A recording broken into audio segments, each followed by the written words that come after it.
మనకి IMMS app latest version అయిన 1.2.7లో మనకి కొత్త ఫీచర్స్ ఇవ్వడం జరిగింది. ఇప్పుడు ఈ వీడియోలో ఈ లేటెస్ట్ వెర్షన్లో ఇచ్చిన ఫీచర్స్ ఏంటి, వీటిని ఏ విధంగా యూజ్ చేయాలనేది ఈ వీడియోలో పూర్తిగా డీటెయిల్గా చూద్దాం.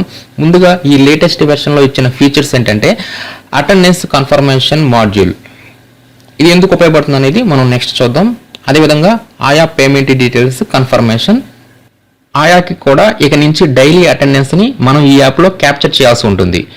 అదేవిధంగా ఇంకొక ఆప్షన్ ఏంటంటే యూపీ మరియు హై స్కూల్స్కి బాలికలకు సంబంధించి శానిటరీ నాప్కిన్స్ సప్లై చేశారు కదా, ఆ శానిటరీ నాప్కిన్స్ని కూడా మనం ఎన్ని డిస్ట్రిబ్యూట్ చేసామనేది కూడా ఈ యాప్లో అప్డేట్ అనేది చేయాల్సి ఉంటుంది. ఇప్పుడు ఈ ఆప్షన్స్ని ఏ విధంగా యూజ్ చేయాలి అనేది చూద్దాం. ముందుగా ఐఎంఎంఎస్ యాప్ లేటెస్ట్ వెర్షన్ని ఇన్స్టాల్ చేసుకోండి.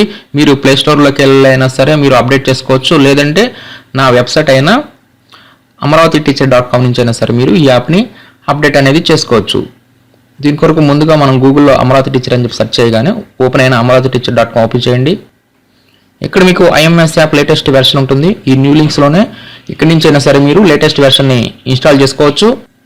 ఇలా ఐఎంఎస్ యాప్ లేటెస్ట్ వెర్షన్ని ఇన్స్టాల్ చేసుకున్న తర్వాత దీంట్లో ఎండిఎంలో హెచ్ఎం సర్వీసెస్లో ఇక్కడ ఈ సర్వీసెస్లో మనం కిందకు వస్తే అటెండెన్స్ కన్ఫర్మేషన్ అని చెప్పేసి కొత్తగా ఇక్కడ ఆప్షన్ ఇచ్చారు. ఈ ఆప్షన్ అనేది మనకి ఎందుకు ఉపయోగపడుతుందంటే మనం డైలీ అటెండెన్స్ని మనం ఈ యాప్లో క్యాప్చర్ చేస్తాం కదా, అలా క్యాప్చర్ చేసిన తర్వాత దాంట్లో ఏమైనా సరే మోడిఫికేషన్స్ ఉంటే మనం ఇక్కడ ఎడిట్ చేసుకోవచ్చు. ఈ విధంగా డేట్ సెలెక్ట్ చేసుకొని ఇక్కడ అటెండెన్స్, మీల్స్ టేకను, ఎక్స్ అవైల్డ్ వీటన్నిటిని మరలా మనం కన్ఫర్మ్ చేయవచ్చు. కాకపోతే ఈ కన్ఫర్మ్ అనేది వన్ టైం మాత్రమే. మనం ఒకసారి కనుక వీటిని ఎడిట్ చేస్తే నెక్స్ట్ టైం ఎడిట్ అనేది ఉండదు. కాబట్టి ఈ విధంగా అటెండెన్స్ కన్ఫర్మేషన్లో మనం ఆల్రెడీ ఈ నెలలోనే ఏ తేదీనైనా సరే సబ్మిట్ చేసిన డైలీ అటెండెన్స్ని మరలా ఎడిట్ అనేది వన్ టైం అనేది మనం చేసుకోవచ్చు. అదేవిధంగా ఏదైనా సరే కొన్ని కారణాల రీత్యా యాప్ సరిగా పని చేయకపోవటమో మూలాన కానీ ఏదైనా కారణం చేత మనం ఆ రోజు అటెండెన్స్ అనేది క్యాప్చర్ చేయకపోయినా సరే మనం ఇక్కడ ఈ అటెండెన్స్ కన్ఫర్మేషన్లోకి వచ్చేసి మనం అటెండెన్స్ని ఇప్పుడైనా సరే క్యాప్చర్ చేయవచ్చు. కాబట్టి ఈ విధంగా మనం అటెండెన్స్ని యాప్లో అప్డేట్ చేయకపోయినా మరలా ఈ కన్ఫర్మేషన్లోకి వచ్చేసేసి సబ్మిట్ చేయవచ్చు. లేదంటే ఏదైనా రోజు మనం తప్పుగా అటెండెన్స్ని క్యాప్చర్ చేసినా సరే ఎడిట్ అనేది చేసుకోవచ్చు. కాబట్టి ఈ ఫీచర్ అనేది మనకి బాగానే ఉపయోగపడుతుంది. నెక్స్ట్ ఆయా పేమెంట్కి సంబంధించి టీఎంఎఫ్లోకి వెళ్ళిపోండి. ఈ టీఎంఎఫ్లో హెచ్ఎం సర్వీసెస్లో ఆయా పేమెంట్ డీటెయిల్స్ అని చెప్పేసి ఇక్కడ మనకి ఫ్రమ్ ఆగస్ట్ 2021 అని చెప్పేసి ఇక్కడ ఉంది. ఇక్కడ ఆగస్టు నెల సెలెక్ట్ చేసుకోండి. నెక్స్ట్ ఇక్కడ మంత్ వద్ద కూడా మీరు ఆగస్ట్ అని చెప్పి సెలెక్ట్ చేసుకొని గో మీద క్లిక్ చేస్తే ఇక్కడ నంబర్ ఆఫ్ వర్కింగ్ డేస్ వస్తుంది. టోటల్గా ఈ ఆగస్ట్ నెలలో 12 వర్కింగ్ డేస్ ఉంటే ఈ ఆయా ఎన్ని రోజులు అటెండ్ అయిందా అనేది ఇక్కడ మనం ఇవ్వవలసి ఉంటుంది. ఇచ్చేసి సబ్మిట్ మీద క్లిక్ చేస్తే ఈ ఆగస్ట్ నెలకు సంబంధించి ఈ హాజరు అంటే ఈ వర్కింగ్ డేస్ అంటే ఇది ఒక విధంగా ఇది డ్యూటీ సర్టిఫికెట్ అవుతుంది. ఈ విధంగా ఈ యాప్లో ప్రతి నెల ఆయా పేమెంట్కి సంబంధించి ఇక్కడ ఎన్ని రోజులైతే వర్కింగ్ డేస్ ఇస్తామో అన్ని వర్కింగ్ డేస్కి సంబంధించి పేమెంట్ అనేది ఆయాకు చేయటం జరుగుతుంది. నెక్స్ట్ ఆగస్ట్ అయిపోయిన తర్వాత సెప్టెంబర్ నెల సెలెక్ట్ చేసుకొని గో మీద క్లిక్ చేస్తే ఇక్కడ మీకు సెప్టెంబర్ నెలకు సంబంధించి వర్కింగ్ డేస్ చూపిస్తుంది.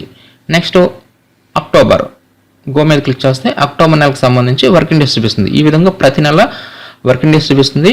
ఆయా ఎన్ని రోజులు అటెండ్ అయింది అనేది ఇక్కడ మనం డేటాని ఇచ్చేసేసి సబ్మిట్ చేయాలి. దీని ప్రకారమే పేమెంట్ అనేది ఆయాకు చెల్లించడం జరుగుతుంది. ఆయాకి కూడా ప్రతిరోజు డైలీ అటెండెన్స్ అనేది తీసుకోవాల్సి ఉంటుంది. అది ఎక్కడంటే టీఎంఎఫ్లోకి వెళ్ళిపోవాలి. దీంట్లో ఇమేజ్ క్యాప్చర్లోకి వెళ్ళాలి. ఈ ఇమేజ్ క్యాప్చర్లో మనం ఇక్కడ ఇన్స్పెక్షన్ చేస్తాం కదా, ఇక్కడే ఆయా అటెండెన్స్ అని చెప్పేసి ఇక్కడ ఆప్షన్ ఇవ్వడం జరిగింది. ఇక్కడ ప్రతిరోజు ఈ ఆప్షన్ అనేది ప్రతిరోజు చూపించడం జరుగుతుంది. ప్రతిరోజు ప్రెజెంటా ఆబ్సెంటా సెలెక్ట్ చేసుకొని సబ్మిట్ మీద క్లిక్ చేయాలి. Attendance details submitted successfully. ఇక్కడ మాత్రం టుడే డేట్ మాత్రమే చూపించడం జరుగుతుంది. కాబట్టి ఇది మర్చిపోకూడదు. ప్రతిరోజు అటెండెన్స్ వద్ద ప్రెజెంట్ అని చెప్పేసి ఇచ్చేసేసి సబ్మిట్ చేయాల్సి ఉంటుంది. నెక్స్ట్ యూపీకి హై స్కూల్స్కి శానిటరీ నాప్కిన్స్ని సప్లై చేయడం జరిగింది కదా, ఆ శానిటరీ నాప్కిన్స్ డిస్ట్రిబ్యూషన్ సంబంధించి ఆప్షన్ కూడా ఈ యాప్లో ఇవ్వడం జరిగింది. ఈ ఆప్షన్ అనేది ఓన్లీ యూపీ మరియు హై స్కూల్స్కి మాత్రమే చూపించడం జరుగుతుంది. అది ఎక్కడ ఉంటుందంటే టీఎంఎఫ్లో హెచ్ఎం సర్వీసెస్లో శానిటరీ నాప్కిన్స్ డీటెయిల్స్ అని చెప్పేసి ఇక్కడ ఆప్షన్ ఉంటుంది. ఇక్కడ మనం సప్లయర్ని సెలెక్ట్ చేసుకోవాలి. ఇక్కడ మన పాఠశాలలకి ఏ సప్లయర్ అయితే ఈ ప్యాడ్స్ని సప్లై చేశారో ఆ కంపెనీ నేమ్ ఇక్కడ మనం సెలెక్ట్ చేసుకోవాలి. సెలెక్ట్ చేసుకున్న తర్వాత నంబర్ ఆఫ్ ప్యాడ్స్ సప్లైడ్ వద్ద మనం టోటల్గా ఎన్ని రిసీవ్ చేసుకున్నాం ఇస్తాము. మంత్ ఆఫ్ సప్లై వద్ద మనం ఏ మంత్న వీటిని మనం రిసీవ్ చేసుకున్నాం ఇస్తాము. తర్వాత నంబర్ ఆఫ్ ఈ ప్యాడ్స్ డిస్ట్రిబ్యూటెడ్ టు చిల్డ్రన్, ఎన్ని ప్యాడ్స్ని మనం డిస్ట్రిబ్యూట్ చేస్తాము విద్యార్థులకు అనేది ఇక్కడ నెంబర్ ఇస్తాము. నెక్స్ట్ బ్యాలెన్స్ అనేది ఇక్కడ చూపించడం జరుగుతుంది. ఇక్కడ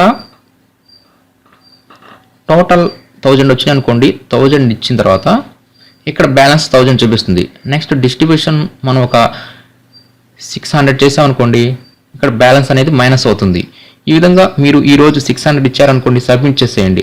నెక్స్ట్ మరలా వచ్చి ఈ 600ని మనం ఎడిట్ చేసుకోవచ్చు. ఈ విధంగా మనం ఎన్నిసార్లు అయినా సరే ఇక్కడ మనం ఎడిట్ అనేది చేసుకోవచ్చు, నో ప్రాబ్లం. మనం డైలీ ఎన్నైతే సప్లై చేసామో అన్నిటిని ప్రతిరోజు ఈ యాప్లో అప్డేట్ అనేది చేసుకోవాలి. ఫైనల్లో ఇక్కడ ఇచ్చిన ఈ టోటల్ ఈ బ్యాలెన్స్ టాలీ అయిపోతే సరిపోతుంది. నెక్స్ట్ ఒకవేళ ఈ సెకండ్ అంటే ప్రొక్టర్ అండ్ గ్యాంబెల్ వీరు ఇచ్చారనుకోండి మన పాఠశాలకి, ఇది సెలెక్ట్ చేసుకోవాలి. అప్పుడు మరలా వీటిల్లో ప్రొక్టర్ అండ్ గ్యాంబులా నైనా అని అడుగుతుంది. వీటిలో ఎవరైతే మన పాఠశాలకి ఈ ప్యాడ్స్ సప్లై చేశారో ఆప్షన్ సెలెక్ట్ చేసుకొని ఇక్కడ మనం ఈ డేటాని అప్డేట్ అనేది చేయాల్సి ఉంటుంది. కాబట్టి ఈ విధంగా ఐఎంఎస్ యాప్ న్యూ వెర్షన్లో అటెండెన్స్ కన్ఫర్మేషన్, ఆయా పేమెంట్ డీటెయిల్స్, ఆయా సంబంధించి డైలీ అటెండెన్స్ క్యాప్చర్, అదేవిధంగా శానిటరీ నాప్కిన్ సంబంధించి ఈ ఆప్షన్స్ని ఇవ్వడం జరిగింది.